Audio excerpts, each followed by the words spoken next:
U.S. border authorities are allegedly violating an agreement with Mexico and expelling minors into Mexico, even if they come from other countries in Central America.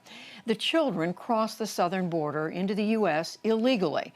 But as the New York Times now reports, Mexico is not where they are supposed to be sent.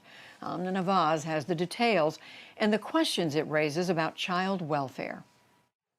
That's right, Judy. During the pandemic, thousands of children have been rapidly deported to their home countries after crossing the U.S. border. But the Times reports today at least 200 of those children, mostly from Guatemala, Honduras, and El Salvador, were sent to Mexico instead, despite having no family nor connections there. Caitlin Dickerson broke the story, and she fills in the rest of the picture for us now. Caitlin, welcome back to the NewsHour, and thanks for being with us. You have covered a number of stories about the care and custody of migrant children by the Trump administration, family separation, kids being held in hotels before they were deported. But you said this practice that you uncovered has potentially more devastating complications. Why? What did you mean by that? Well, I think the easiest way to understand it is to put yourself in the shoes of a parent.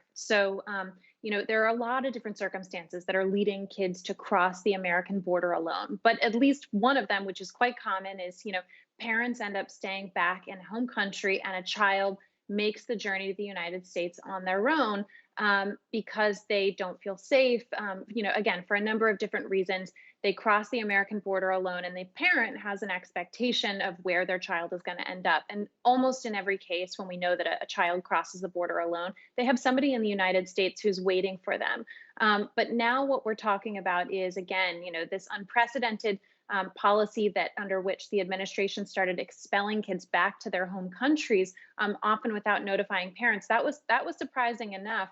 And now what we've learned and what we've reported today is that some kids, rather than being expelled back into their home countries, are being sent to a different country, Mexico, where they have no connections, and sent into the hands of child welfare authorities there. So again, I think the easiest way to understand why this is such a big deal, why it's so concerning for parents, is if you put yourself in their position and you find out that, your child ends up in a country that you didn't expect them to. Mm-hmm. What about the government officials you spoke to, the U.S. government officials? They don't dispute this is happening. Why do they say it's happening?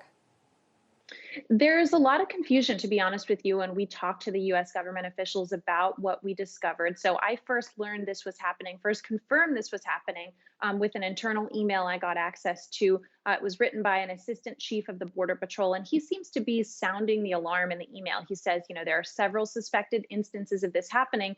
It's a major problem. It needs to stop. It puts this whole coronavirus border ban in jeopardy, the one that we've been discussing.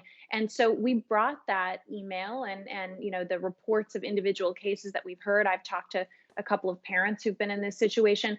We brought it to high-ranking officials who were speaking, officially to the New York Times.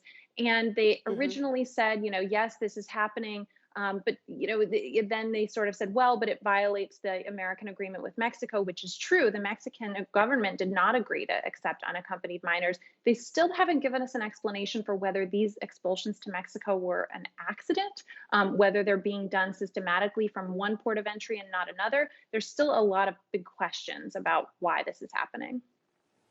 And Caitlin, in just a few seconds we have left, we've all known about these hundreds of children who, after the Trump administration's family separation policy years later, are still not reunited with their families. What do we know about these children? Who has responsibility for them now, and will they be reunited with their families?